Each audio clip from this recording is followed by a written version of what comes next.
Hello everyone, सभी को good morning. सभी का स्वागत है विशेष फिजिक्स की ऑनलाइन क्लास में। तो आज हम जो अपना टॉपिक रहेगा वो आपके पास रहेगा, देखो मैक्सवेल बोल्ट्जमान सांख्यिकी से रिलेटेड टॉपिक है आपके पास। देखो जो सांख्यिकी होती है छिट समझ सांख्यिकी, यदि मैं क्लासिकल स्टैटिक्स की बात करूँ तो क्लासिकल स्टैटिक्स अपने पास जो होती है वो उसमें मैक्सवेल बोल्ट्जमान सांख्यिकी काम में ली जाती है। यदि आपको एग्जाम में पूछा जाता है कि मैक्सवेल बोल्ट्जमान सांख्यिकी किससे रिलेटेड है, तो वो आपकी रिलेटेड है क्लासिकल से रिलेटेड। ठीक है, एक आएगी आपके पास फर्मी डिराक आएगी, तो वो आएगी किसमें, क्वांटम मैकेनिक्स, यानी वो यूनिट नंबर 4 नेक्स्ट यूनिट में आएगी। तो यदि आपको ध्यान रखना है कि जो क्लासिकल मैकेनिक्स है या क्लासिकल स्टैटिक्स है उसमें जो स्टैटिक्स काम में ली जाती है वो कौन सी ली जाती है, मैक्सवेल बोल्ट्जमान सांख्यिकी। अब देखो सबसे पहले तो आपको ये समझना जरूरी है कि मैक्सवेल बोल्ट्जमान सांख्यिकी में क्या होता है, मैक्सवेल बोल्ट्जमान सांख्यिकी कहाँ पर यूज लेते हैं। तो मैंने बताया था कि जो कोई सिस्टम होता है, सिस्टम में दो तरह के स्टेट होते हैं, एक तो मैक्रो स्टेट, एक माइक्रो स्टेट। यानी अपन क्या करते हैं, किसी भी सिस्टम में उसकी कैलकुलेशन करने के लिए क्या निकालते हैं, जो जैसे मैंने पहले बताया था कि ऊष्मागतिक प्रायिकता कैसे निकालते हैं, फॉर्मूला भी बताया था W=N/n। ये वाला फॉर्मूला मैंने आपको पहले बताया था। ये वाला क्या बताया था, W=N/n, इस टाइप से कोई फॉर्मूला बताया था जिसमें क्या निकालते हैं अपन, इसकी प्रायिकता निकालते हैं। प्रायिकता का मीनिंग क्या हो गया, वहाँ पे जो सूक्ष्म अवस्थाओं की संख्या या स्थूल अवस्थाओं की संख्या होती है वो यहाँ से क्या की जाती है, फाइंड की जाती है कि कितने केस इसमें बनेंगे। ठीक है, तो उसी से रिलेटेड आपका जो टॉपिक है वो रहेगा। एक चीज मैं आपको और बता देता हूँ कि किसी भी पार्टिकल का यदि क्या लिखना है, आपको फंक्शन लिखना है जिसे बोलते हैं समवितरण फलन। क्या बोलते हो आप, समवितरण फलन, या कह सकते हो इंग्लिश में कहे तो पार्टीशियन फंक्शन। यदि आपका पास कोई भी पार्टिकल का या कोई भी डेरिवेशन करें उसमें यदि पार्टिकल फंक्शन समवितरण फलन की बात होती है तो इसका एक फॉर्मूला जनरल सा याद रखना वैसे तो आएगा। तो ये क्या होता है, Z=सिग्मा एक्सपोनेंशियल EI/बीटा। ये इस टाइप का कुछ फॉर्मूला आता है जिसको अपन बोलते हैं पार्टीशियन फंक्शन। तो स्टैटिक्स में याद ध्यान रखना होगा, कुछ 1 2 3 फॉर्मूले भी आएंगे जो आपको याद रखने होंगे। तो एक तो आपको फॉर्मूला ये याद रखना है कि Z= जब मैं आएंगे फॉर्मूले में वो मैं आपको बता दूंगा। इस डेरिवेशन में अपन को इसकी जरूरत पड़ेगी, इसलिए मैं ये बता रहा हूँ। देखो Z=सिग्मा e⁻⁻β EI लिखा हुआ है। क्या क्या मीनिंग है इसको मैं मीनिंग में बता देता हूँ। Z का मतलब क्या है आपके पास, समवितरण फलन यानी पार्टीशियन फंक्शन। सिग्मा क्या है आपके पास, सिग्मा यानी क्या, ये सिग्मा की वैल्यू डिपेंड करेगी I, यानी मैं मान लेता हूँ I की वैल्यू है या I है, ये IV स्टेट के लिए लिखा हुआ है। तो IV स्टेट में कितनी भी स्टेट हो सकती है उसकी वैल्यू 1 से लेकर n या इन्फानाइट तक डिपेंड कर सकती है, इसलिए मैंने क्या लगाया यहाँ पे सिग्मा। E का मतलब वही एक्सपोनेंशियल। अब ये B है, ये B नहीं है, ये बीटा है। तो बीटा होता है आपके पास 1/KT। K तो क्या है, बोल्ट्जमान कांस्टेंट। T क्या होता है यहाँ पे आपका टेम्परेचर। तो किसी भी पार्टिकल के लिए यदि बीटा लिखा जाए तो उसको अपन क्या लिखेंगे, 1/KT। K क्या, बोल्ट्जमान कांस्टेंट, और T क्या है आपका टेम्परेचर। E की बात करें तो यहाँ पे जो E है वो क्या है, किसी भी पार्टिकल की क्या होती है, टोटल एनर्जी होती है। कि किसी कोई सिस्टम मान ले उसमें कोई का पार्टिकल माना है तो उस पार्टिकल में जो टोटल एनर्जी होती है वो क्या होती है आपकी, उसकी एनर्जी होती है। ठीक है, तो इसी से रिलेटेड आज अपन एक डेरिवेशन करने जा रहे हैं जिसका नाम है 1D यानी मोनोएटॉमिक आइडियल गैस के लिए क्या निकालना है अपन को, समवितरण फलन निकालना है। देखो जैसे आपको टॉपिक नजर आ रहा होगा कि एक परमाणु गैस के लिए समवितरण फलन क्या निकालना है अपन को, एक परमाणु गैस के लिए समवितरण फलन निकालना है। तो ये कैसे फाइंड आउट होगा उसके बारे में बात करते हैं। तो सबसे पहले आपको ध्यान होना चाहिए कि ये समवितरण फलन क्या होता है। तो समवितरण फलन मैंने बता दिया कि ये वाला जो फॉर्मूला आता है ये क्या है आपका, समवितरण फलन है। ठीक है, अब इसको मैं क्या करता हूँ, किसी भी फेज स्पेस में कैलकुलेट करूंगा। क्या अपन जैसे कोई भी सिस्टम मानते हैं, मान लिया कि क्या मान रहे अपन यहाँ पे एक परमाणु गैस के लिए समवितरण फलन। यहाँ पे देखो एक बात आ रही है, एक परमाणु गैस के लिए। एक परमाणु गैस का मीनिंग क्या होगा कि कोई ऐसी गैस अपन ने मानते हैं, यानी कोई ऐसा सिस्टम ले लिया, ऐसा कोई फेज स्पेस ले लिया, ऐसा कोई निकाय ले लिया जिसमें अपन क्या मान रहे हैं, एक परमाणु यानी 1D परमाणु ऑटोमेटिक की क्या भरी हुई है, उसमें गैस भरी हुई है, यानी एक परमाणु गैस भरी हुई है और एक परमाणु गैस भरी हुई है। इसका मतलब वहां पे जानते हो कि उसकी जो टोटल एनर्जी होगी वो किसके होगी, गतिज ऊर्जा प्लस स्थितिज ऊर्जा के बराबर होती है। यदि मैं मान लूं कि कोई सिस्टम ले लिया, कोई निकाय ले लिया, क्या मान ले लिया, कोई ऐसा निकाय ले लिया, मान लो कि ये कोई बॉक्स ले लिया, उसमें क्या है कोई निकाय या फेज स्पेस मान लिया, उसको क्या मान लिया, सिस्टम कैसा है अपना फेज स्पेस है। जैसे आप 1D 2D 3D में बात करते हो तो यहाँ पे अपन बात करते हैं फेज स्पेस। फेज स्पेस आप अच्छे से जानते हो जिसमें 6 कोऑर्डिनेट होते हैं, dx dy dz dpx dpy और dpz। 6 कोऑर्डिनेट वाला सिस्टम क्या कहलाता है आपका, फेज स्पेस कहलाता है। यदि मैं मानता हूं कि कोई निकाय क्या है, कला समष्टि है, फेज स्पेस है, जिसमें क्या मान रहे हैं अपन, कोई 1D या एक परमाणु गैस भरी हुई है वो मान रहे हैं, तो उसकी जो टोटल एनर्जी होगी वो किसके बराबर होगी, काइनेटिक एनर्जी प्लस स्थितिज ऊर्जा। तो देखो मैंने एक परमाणु गैस के लिए जो एनर्जी लिखी है वो क्या लिखी है, काइनेटिक एनर्जी प्लस स्थितिज ऊर्जा, जिसको मैं नंबर क्या दे देता हूँ, नंबर मैंने दे रखा है, वैसे इसकी जरूरत नहीं है तो कोई बात नहीं। अब आप जानते हो कि यदि कोई, मैं क्या कर रहा हूँ यहाँ पे, काइनेटिक एनर्जी जानते हो, कोई भी एक परमाणु में कोई भी अणु होगा वो काइनेटिक एनर्जी क्या लेगा, 1/2mv², v उसकी क्या होगी, वेलोसिटी, उस अणु की क्या होगी, वेलोसिटी, यानी जो मॉलिक्यूलर होगा वो किस वेलोसिटी से उसमें मूव कर रहा होगा। आप जानते हो कि कोई भी गैस होती है, गैस में जो अणु होते हैं वो कैसे रहते हैं, फ्रीली मूव करते रहते हैं, तो उसकी कुछ ना कुछ वेलोसिटी जरूर होगी, तो उस वेलोसिटी के लिए मैंने v क्या मान लिया, ये। अब मैं कहता हूं कि यदि आप फ्रीली पार्टिकल मानते हो, ये भी आपको पता है कि यदि गैस है, गैस में क्या होता है, कोई भी फ्रीली पार्टिकल होगा, फ्रीली पार्टिकल जब मूव करता है तो उसकी पोटेंशियल एनर्जी कितनी होती है, तो आप जानते हो कि उसकी पोटेंशियल एनर्जी कितनी होती है जब कोई फ्री पार्टिकल की बात करता है, इसका मतलब वहां पे v इक्वल टू कितना होता है, 0, u इक्वल टू कितना होता है, 0। तो एक बार के लिए मैंने लिख लिया कि जो इसकी पोटेंशियल एनर्जी होगी वो क्या होगी, mgh। m का मतलब क्या है, पार्टिकल का द्रव्यमान, g क्या है यहाँ पे, गुरुत्वीय क्षेत्र, यानी जो ग्रेविटेशनल लगेगा वो उसकी बात कर रहा है g, और h क्या है, वहां से जो डिस्टेंस होगी वो। तो अपन कह सकते हैं कि जो mgh है वो क्या है, अपनी टोटल पोटेंशियल एनर्जी है किसकी, किसी भी पार्टिकल की, गैस के अणु की, ठीक है। तो ये उसकी काइनेटिक एनर्जी हो गई, ये उसकी क्या हो गई, पोटेंशियल एनर्जी हो गई। अब मैं क्या मान रहा हूँ, देखो यहाँ पे मैंने क्या किया, इस डेरिवेशन को अपन स्टार्ट कर दिया है, तो एक बार समझना कि इसमें क्या क्या होता है, फिर मैं आपको थ्योरी में भी लिखाऊंगा कि इसमें क्या क्या माना था, और जो बीच में थ्योरी आएगी उसको भी लिखाऊंगा। तो एक बार इसको आप पूरा समझ लीजिए, फिर अपना लिखने का काम रहेगा। क्या किया मैंने, इसको क्या कर दिया, m/m से गुणा भाग कर दिया, यानी मैं कर सकता हूँ, यदि मैं इसको क्या करूँ, p की टर्म में बनाना चाहूँ तो इसको मैं m से मल्टीप्लाई डिवाइड कर सकता हूँ। तो मैंने यहाँ पे क्या किया, m से मल्टीप्लाई डिवाइड कर दिया। क्या किया मैंने, यहाँ पे m से मल्टीप्लाई डिवाइड कर दिया। तो देखो यहाँ पे m का मल्टीप्लाई डिवाइड किया तो ये क्या बना, m², नीचे भी क्या आ गया, m प्लस का mdh, ऐसे का ऐसे। तो देखो p इक्वल टू md होता है, इसका मतलब मैं इस टर्म को क्या लिख सकता हूँ, जो ये वाली टर्म है इसको क्या लिख सकता हूँ, p² लिख सकता हूँ। तो मैंने क्या लिख दिया, नेक्स्ट टर्म में p² अपॉन में 2m, जो ऐसे तक का ऐसे का लिख दिया, ठीक है। ये क्या था मेरे पास, mdh, तो mdh ऐसे का ऐसे। अब मैंने क्या लिखा कि मैक्सवेल बोल्ट्जमान सांख्यिकी के अनुसार, यानी मैक्सवेल बोल्ट्जमान सांख्यिकी होती है वो क्या कहती है, E इक्वल टू p²/2m। ये क्या कहती है कि जो मैक्सवेल बोल्ट्जमान सांख्यिकी होगी, यानी मैक्सवेल बोल्ट्जमान सांख्यिकी का मीनिंग क्या होगा, मैंने बता दिया कि इसमें होता क्या है। एक तो इसमें ये होता है कि आपके पास जो भी पार्टिकल की स्थूल अवस्था है, सूक्ष्म अवस्था की संख्या निकाली जाती है इसकी सहायता से। और ये क्या करता है, उच्च घनत्व और निम्न ताप, यानी निम्न ताप और उच्च घनत्व पर भी व्याख्या करता है, यानी ये उसकी फिजिकल टर्म है, अपन को कह रहे उसका कोई मतलब नहीं है। एक टर्म आपको इसमें याद रखनी है कि जो मैक्सवेल बोल्ट्जमान सांख्यिकी जहां पर यूज लेते हैं वहां ग्रेविटेशनल फील्ड क्या लिया जाता है, नेग्लेक्ट, यानी नगण्य लिया जाता है, यानी g इक्वल टू कितना लिया जाता है आपका, 0। तो देखो जब यहाँ पे मान लिया कि मैंने मैक्सवेल बोल्ट्जमान सांख्यिकी के इस तरफ से ये क्या कर रहा हूँ, इसको कैलकुलेट कर रहा हूँ। तो इसमें क्या हुआ, जब कौन सी यूनिट का नाम क्या आपके पास, क्लासिकल स्टैटिक्स, इसका मतलब यहाँ पे सांख्यिकी कौन सी काम आ रही है, मैक्सवेल बोल्ट्जमान सांख्यिकी काम आ रही है, क्योंकि इसमें एक ही सांख्यिकी काम आती है, मैक्सवेल बोल्ट्जमान। तो देखो इसका मैं क्या लिखूंगा, यहाँ पे मैं आपको 2 लाइन भी लिखाऊंगा बाद में कि इसकी जो ग्रेविटेशनल फील्ड होता है उसको अपन क्या करते हैं, नगण्य मान लेते हैं। तो ये वाली टर्म तो यहाँ से की हो गई 0, तो अपने पास क्या बचा, E इक्वल टू p²/2m बचा। क्या बचा, E इक्वल टू p²/2m। अब मैं क्या करता हूँ, इसकी IV अवस्था के लिए, यानी किसी स्टेट के लिए लिखता हूँ तो क्या आ जाएगा, EI आ जाएगा। तो E के नीचे क्या लगा दिया, EI, pi² अपॉन में 2m लगा दिया। अब आप जानते हो, मैं मान लेता हूं कि आपके पास कैसी है, एक परमाणु गैस है, पर एक परमाणु गैस है, पर वो अपन बात करें किसमें है, कला समष्टि फेज स्पेस में। फेज स्पेस में मतलब मैं क्या कह रहा हूं, इसमें h वाली टर्म आएगी, यानी dx dy dz dpx dpy dpz भी आएगा। तो मैं मान लेता हूं कि कोई भी एक गैस है वो 3D कोऑर्डिनेट में है, यानी pxi pyj और pzk में, ठीक है। किसमें है, या कोई भी एक परमाणु गैस का कोई एक अणु मान लिया, वो कैस में है, तीनों डायरेक्शन में, यानी 3D की फॉर्म में बना हुआ है, ठीक है। तो वो मैं लिख सकता हूँ कि pi होगा, वो क्या होगा, pxi pyj और pz के।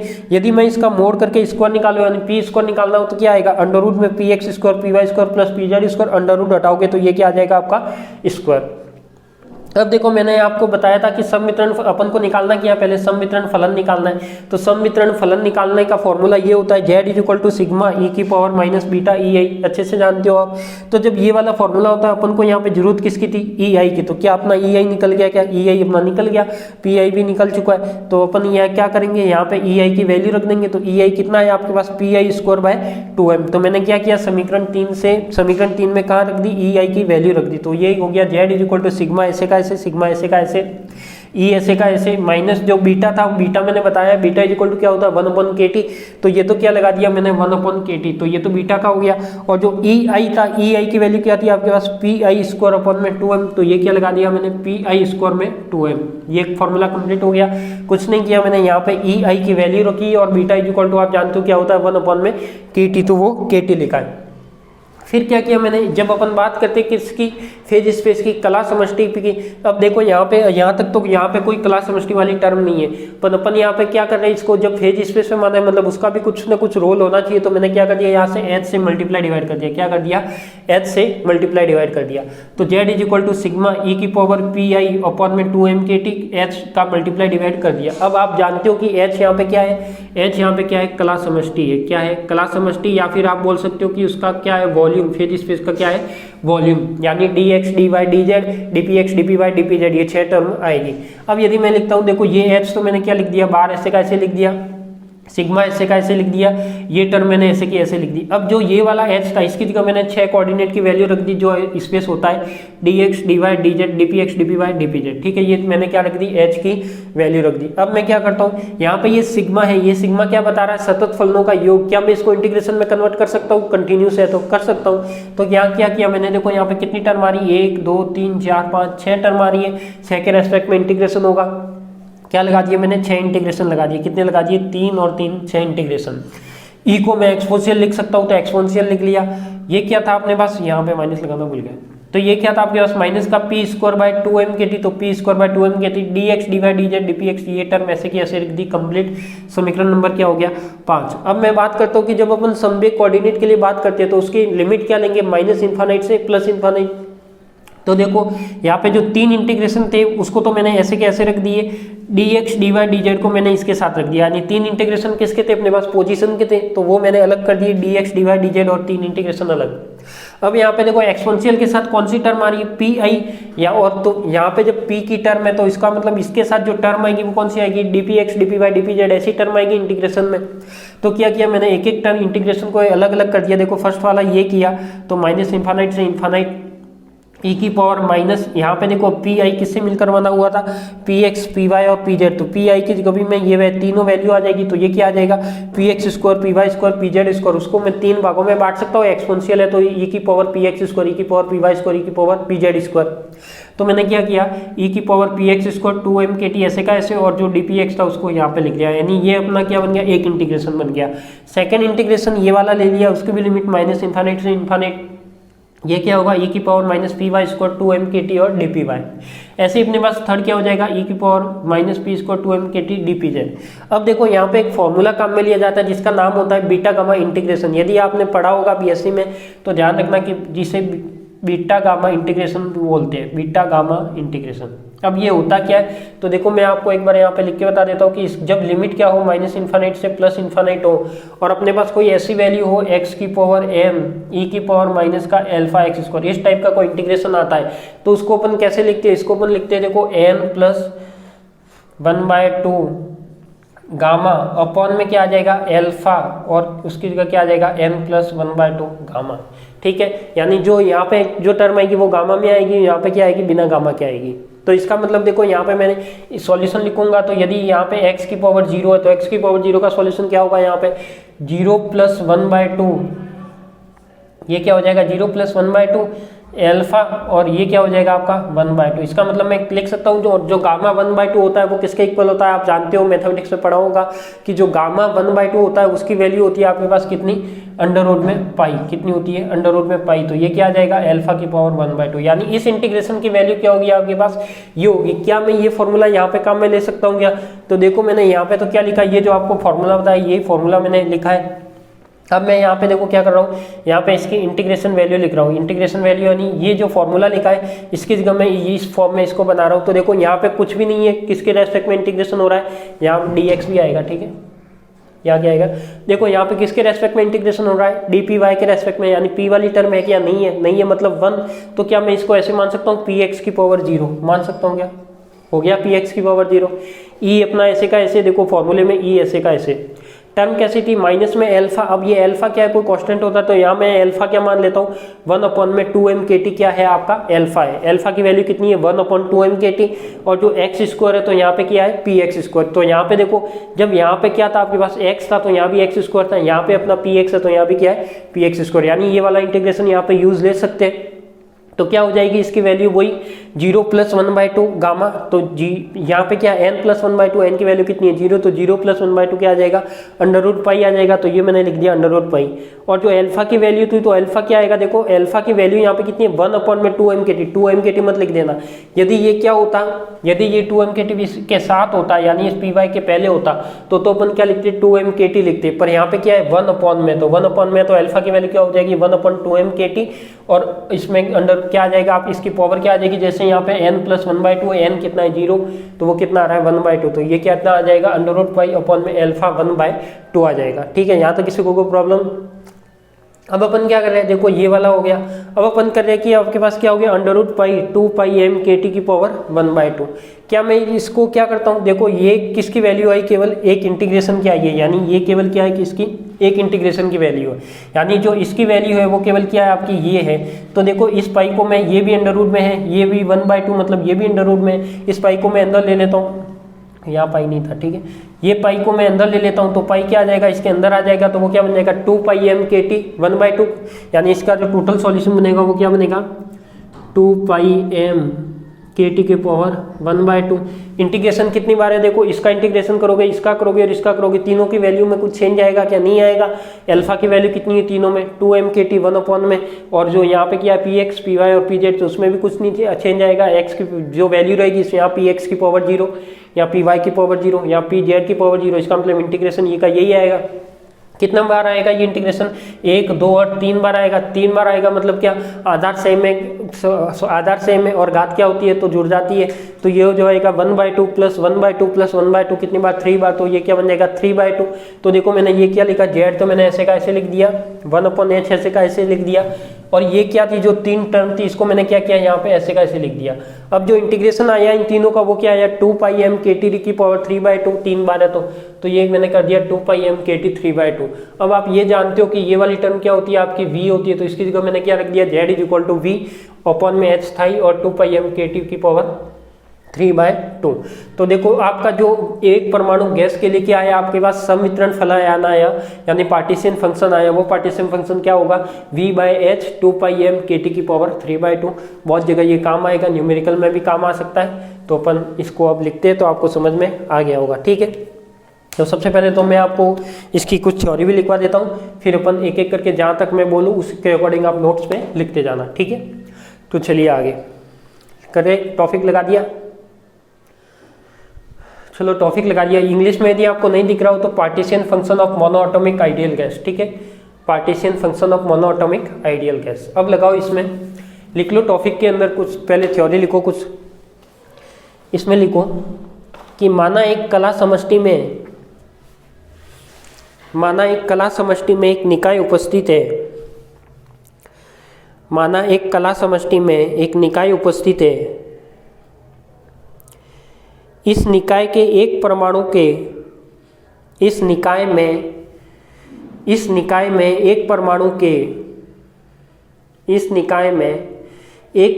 के गैस के अणु भरे हुए हैं। इस निकाय के एक परमाणु के गैस के अणु भरे हुए हैं। माना एक परमाणु गैस के अणु का द्रव्यमान, माना एक परमाणु अणु के गैस के अणु का द्रव्यमान स्मॉल m है। माना एक परमाणु गैस के एक अणु का द्रव्यमान स्मॉल m है और वेग v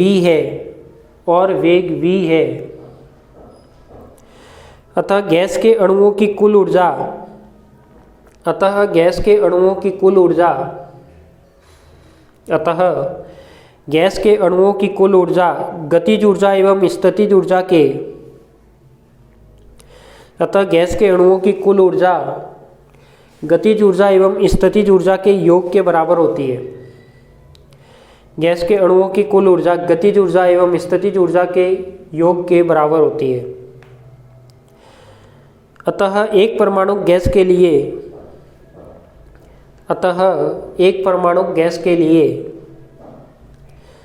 अणुओं की कुल ऊर्जा तो देखो अणुओं की कुल ऊर्जा कितनी होगी, वही E = K + U। तो आप समीकरण नंबर 1 तक यहाँ तक लिख लो। कहाँ तक लिखोगे आप? यहाँ से लेकर यहाँ तक लिखो इसको, समीकरण 1 तक, फिर मैं आगे लिखाता हूँ। देखो आप नोट्स भी अच्छे से बनाते जाओ जो जैसे जैसे मैं बोलता जा रहा हूँ।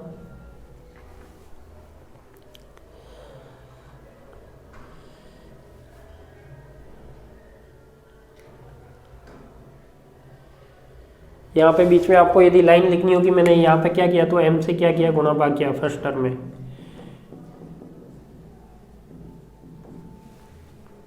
समीकरण 1 तक लिखो।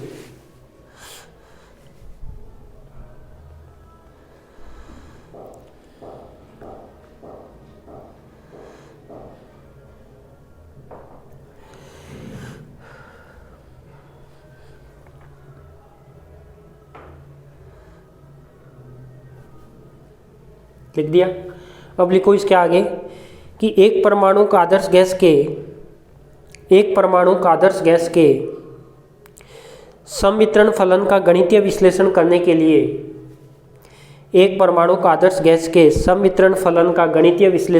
के लिए मैक्सवेल बोल्ट्जमान सांख्यिकी का उपयोग किया जाता है। मैक्सवेल बोल्ट्जमान सांख्यिकी का उपयोग किया जाता है। मैक्सवेल बोल्ट्जमान सांख्यिकी का उपयोग किया जाता है और इस सांख्यिकी के अनुसार कला समष्टि में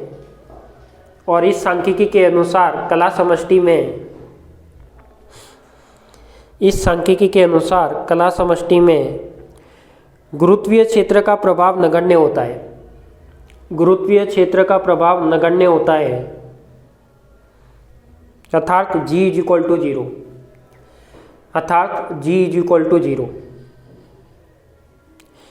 इसलिए कला समष्टि में गैस के अणुओं की स्थितिज ऊर्जा शून्य हो जाती है। इसलिए कला समष्टि में गैस के अणुओं की स्थितिज ऊर्जा शून्य हो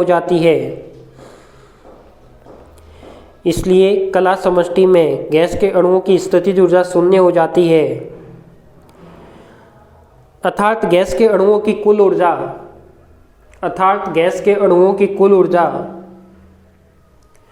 उसकी गतिज ऊर्जा के बराबर होती है।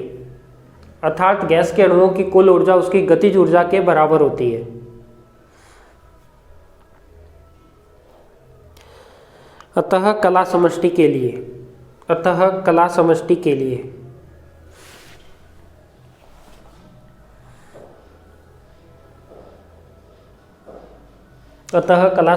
लिए अब आप इसको कहाँ तक लिखोगे, यहाँ से लेकर यहाँ से स्टार्ट करना है और यहाँ तक समीकरण 4 तक लिखो। समीकरण 4 तक लिखिए।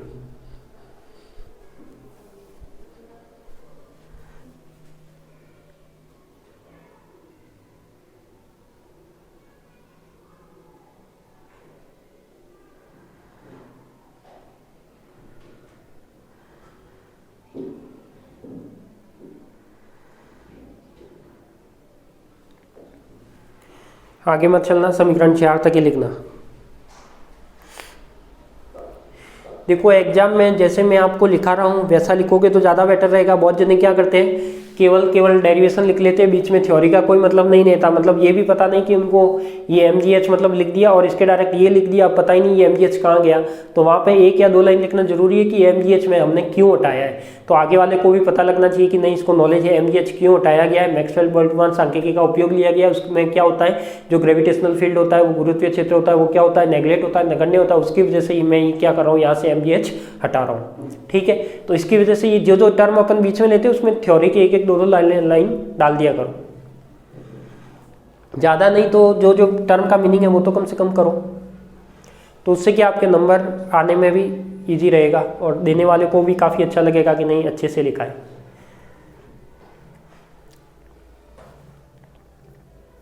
लिख दिया समीकरण 4 तक। फिर लिखो मैक्सवेल के अनुसार गैस के अणुओं का वितरण सतत होता है। मैक्सवेल के अनुसार गैस के अणुओं का वितरण सतत होता है। मैक्सवेल के अनुसार गैस के अणुओं का वितरण सतत होता है और हम जानते हैं कि सतत फलनों का योग समाकलनों द्वारा व्यक्त किया जाता है। और हम जानते हैं कि सतत फलनों का योग समाकलन द्वारा व्यक्त किया जाता है। अतः सिग्मा को समाकलन से प्रतिस्थापित करने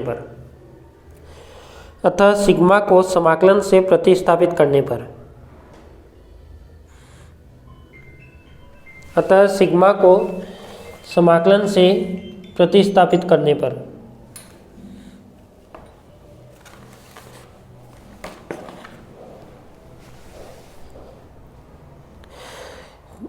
निम्न सम्मिश्रण फलन प्राप्त होता है। इसके नीचे लिख लेना एक थ्योरी और कि मैक्सवेल बोल्ट्जमान सांख्यिकी के अनुसार वेग का प्रत्येक मान संभव है। मैक्सवेल बोल्ट्जमान सांख्यिकी के अनुसार वेग का प्रत्येक मान संभव है, अर्थात संवेग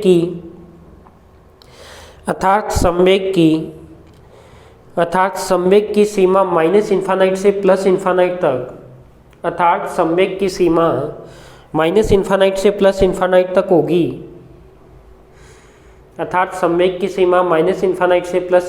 तक होगी। क्योंकि संवेग वेग के द्वारा परिभाषित किया जाता है। क्योंकि संवेग वेग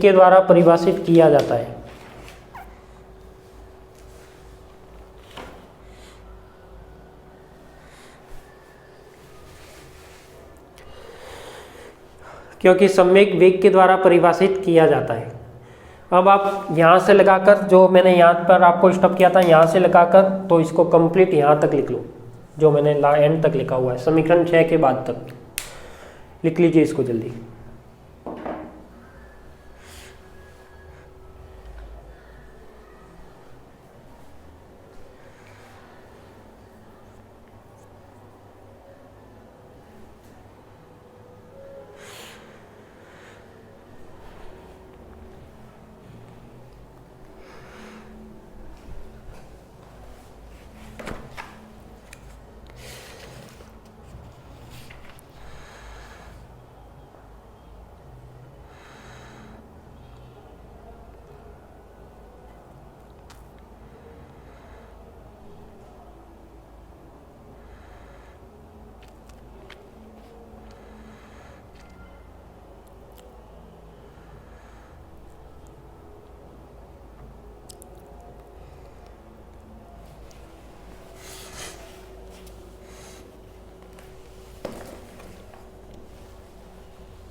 लिख दिया,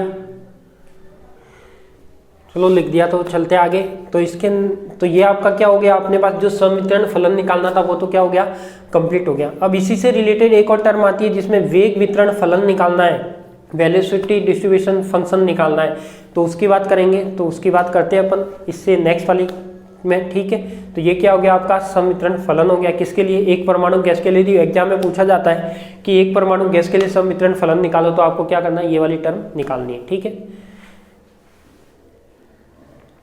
तो आप सभी को धन्यवाद, मिलते हैं अपन नेक्स्ट क्लास में जो नया फलन है वेग वितरण फलन उसके साथ।